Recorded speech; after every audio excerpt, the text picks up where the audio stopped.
Bakaki Charibonnier, Bakaki Charibonnier, Minyama Sukuru Mamu, Minyama Sukuru Mamu, Kemo Bele Majumati,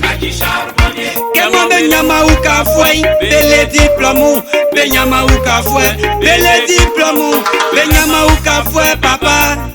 Kemo Bele Ukafwe, Minyama Sukuru Mamu, Yemu Bele BBC, Yemu Bele Baki, Yemu Bele BTS, Isafamu, Benyama Juma, Minyama ya Ojiyamu, Minyama Ole BTS, Wawana Wasindele, Onyama Juma, Camilo Siliamani Sylvain, Sebeke Beuka Sukuru Mamu, Kofialo Misilia Luku Bakasa, Sebeke Beuka Sukuru Mamu, Igeyilo Misilia Kwasi Bisiye, Monsieur le maire, Oye Lawase, Sukuru Mamewa, Belie Beyomo, Atekroloye, Monsieur Jean-Paul, Sebeke Beuka Sukuru Mamu, Afini Enyama Sukuru Mamu, Viemu petit étudiant, Kanya Besanu, diplôme oh Besanu, Barnabas le Senge Benyama Juma, Besanu diplôme Befa pousser au trop, Besanu diplôme Befa gérer cabine, Besanu diplôme Befa yo moto taxi, je me cousu Befa yo tomati, je me cousu Befa yo charibon, ils sont des éliquets, Minyama Sukuru Mamu, Kakbe biro Benui, Sakungbai, Ole Jumanyo,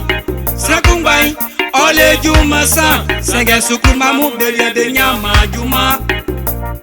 Kemo Benyama Jumati, Wani yo wi Kurumba Mo, Opromake Ikurumba Odi Juma, Nyama Sukuru Mamu, Bele Bafem Koko, Et musique. Sujano, Baba Yaki, Bata Be Mami, Tumo Dilono Wali Kofi Konae,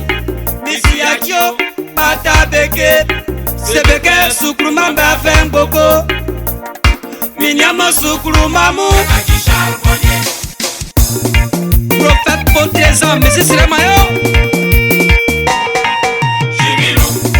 Useke Nana Nyenye, Iso Kunubi Wawen, Iso Sate Wawen, Pase Boze, Minyama Sukuru Mamu, Amusre Mabe, Nyenye Sere Marisi, Baba Yaki, Amusre Mabe, Prophète Aizigi, Arabiamu, Kanu Mole Biani, Misikwa, Yaki Sere Famabe, Minyama Kwasi Tipemu, Minyama Kasire Moplei, Useke Nana Nyenye, Iso Kruvi Wawe, Useke Nana Nyenye, Bewaye Mako la joie, Dike Kebe, Dike Kofai, Demario, Rastaman, Za, Za, Za, Za, Useke Nana Nyenye, Jiminou, Useke Nana Nyenye, Jiminou, Minyama Rancho Joeli, Kemo Ole Mauka Fwe, Misile Kwakubo ici, Bebe Ijile Tati Mafwe, Mimo Amusre Bema Eke, Minile Mamui Beatrice, Mimo Mama Famille Fasieke, Minile Tati Mauba Bele, Mimo Yaki Famille Urakuru Mama, Kemo Ele Mauka Fwe, Tonton et toi effrayé, Yanda Kwakuye Fleyo, Ijile Tati Vilivi, Monda Aya Eflele, Monda Mafwe Efleye, Iunye Kofi Waklewe, Jemle Klamu, Beanu Mani, Tonton Asa Efleye, Monsieur Kwakiolusi, président de jeunes, Missy Usikona, Amu Kwakrambo Yoku, Maesosu Pamebo.